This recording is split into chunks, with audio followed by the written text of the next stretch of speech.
Écoutez ou réécoutez toutes vos émissions en podcast sur le crooner.radio à chaque instant. Crooner Radio présente Fly Me to the Brands avec l'Union des marques chaque lundi du mois.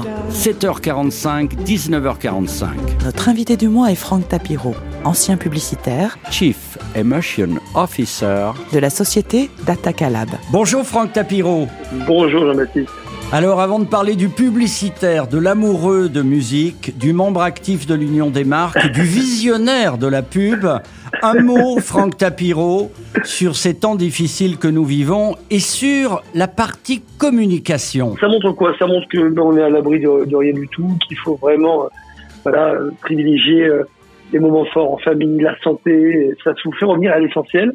Moi je crois réellement que la France d'après ne sera pas comme celle d'avant. Je pense même que le monde d'après sera totalement différent. Et c'est plutôt mon éternel optimisme qui fait penser ça. C'est le côté positif, c'est que s'il fallait une énorme crise sanitaire pour nous faire comprendre à quel point on vivait parfois comme des cons, là je pense que le message est bien passé.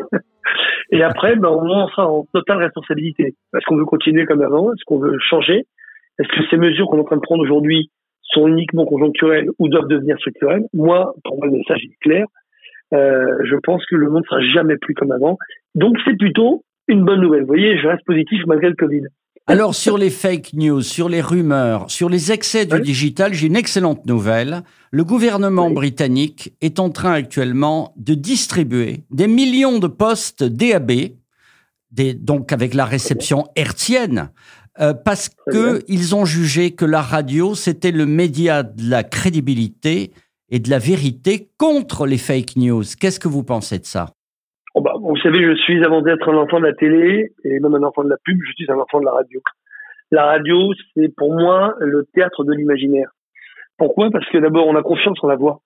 On peut très bien pas avoir confiance en l'image. L'image trompe. L'image est photoshopée, l'image est truquée. Truquer une voix, c'est très compliqué. Alors, il y a des imitateurs, j'en fais partie d'ailleurs. J'adore imiter les gens, mais vous savez très bien que vous imitez quelqu'un. Et l'auditeur est habitué à cela. C'est l'extraordinaire avec l'ouïe, avec l'audio, avec la radio, c'est que vous êtes en connexion directe entre la voix et le cerveau.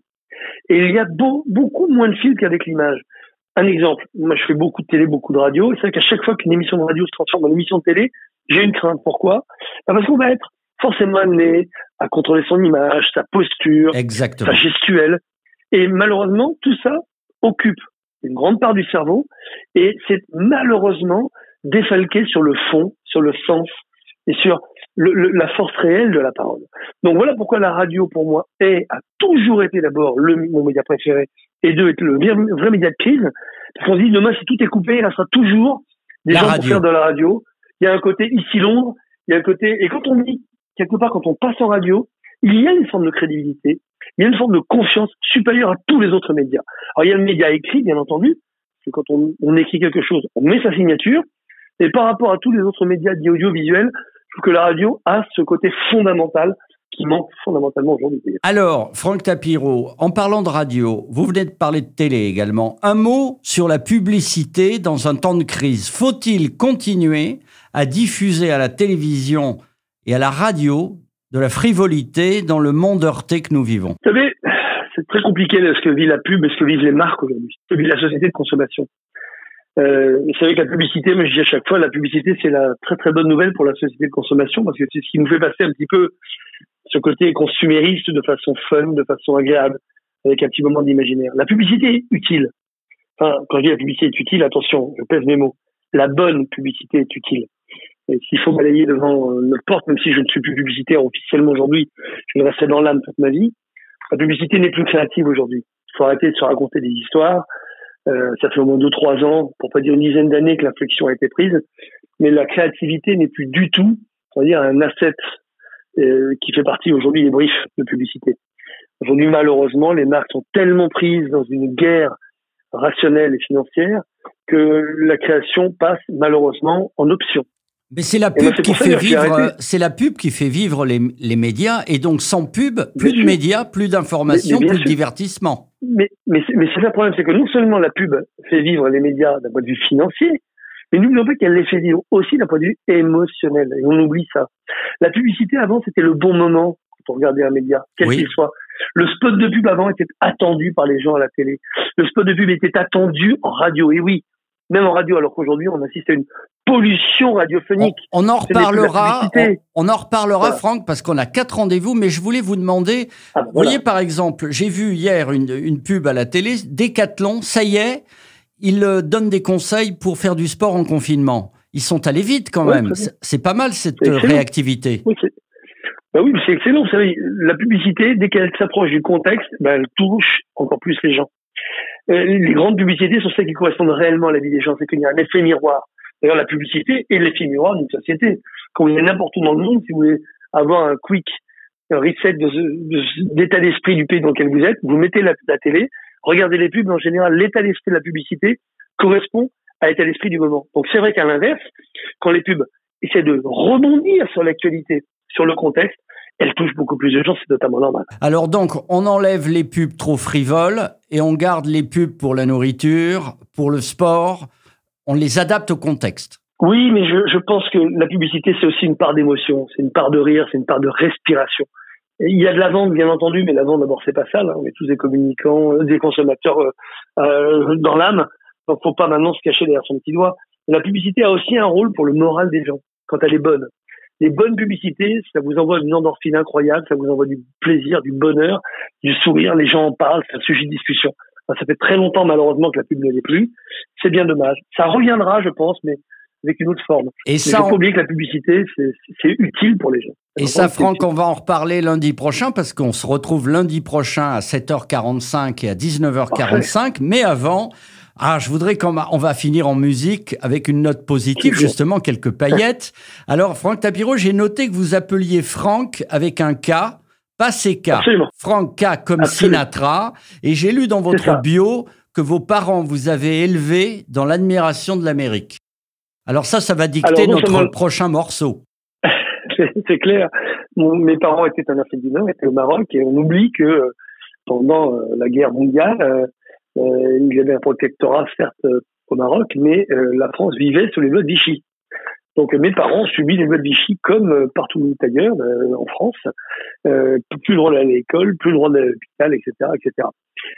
Et donc c'est vrai quand la libération par les Américains est arrivée, imaginez le mythe de l'Amérique était au plus haut point, c'était le libérateur. Et c'est vrai que mon père a travaillé très très jeune à la base, il avait 12 ans. À la base américaine avec eux, il a toujours conduit des voitures américaines, il a toujours rêvé d'ailleurs, c'est vrai, à une époque, on s'est dit pourquoi pas aller vivre aux États-Unis. Et son fils aîné, que je suis, il devait porter absolument un prénom américain. Donc ils m'ont appelé Franck, mais Franck est FRNK, comme le célèbre Sinatra. Et c'est vrai que, à part cette adoration des États-Unis, j'ai eu la chance d'être élevé par des parents totalement mélomanes. Ils n'étaient pas musiciens, mais ils chantaient extrêmement bien, ils chantent extrêmement bien, surtout ma maman, mon père avaient vraiment des moments de chant extraordinaires à la maison, c'était magnifique. Et on a été élevés vraiment dans le monde de la musique, dans le monde des crooners, et dans le monde de cette musique américaine. Alors qu'est-ce que vous chantiez en famille? Redonnez-nous quelque chose et on va l'écouter, on va écouter quelque chose qui vous ferait plaisir. Écoutez, moi, le premier crooner qui m'a éveillé, je dirais, à la musique américaine, alors que c'était un Anglais du sud du Pays de Galles, c'est Tom Jones. Ah, et Tom Jones, mon idole. Tom Jones, moi c'est ma référence absolue. Tom Jones, et encore aujourd'hui, 79 ans, je peux vous dire que je l'ai vu il y a encore quelques années chanter à la perfection.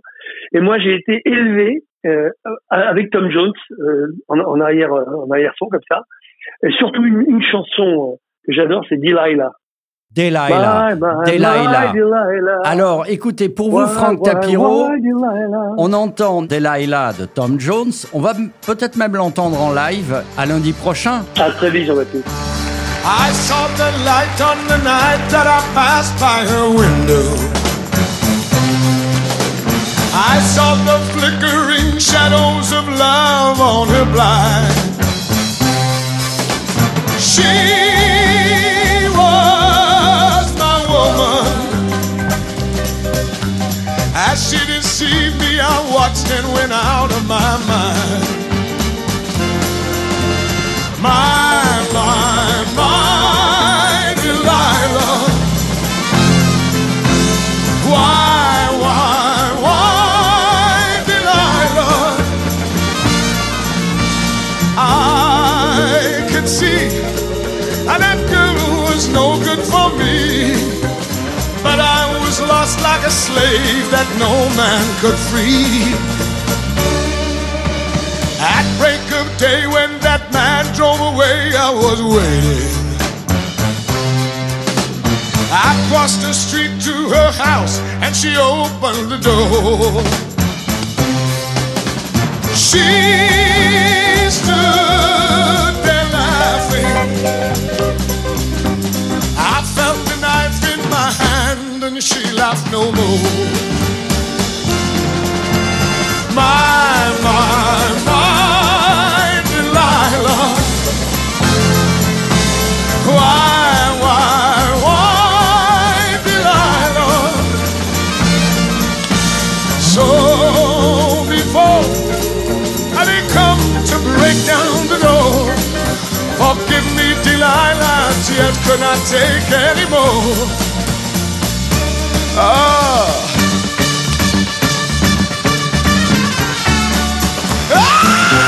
Come on! All right. She stood there laughing. I felt the knife in my hand and she laughed no more. My, Delilah. Why, Delilah? So before they come to break down the door, forgive me, Delilah, I could not take anymore. Forgive me, Delilah, I just could not take anymore.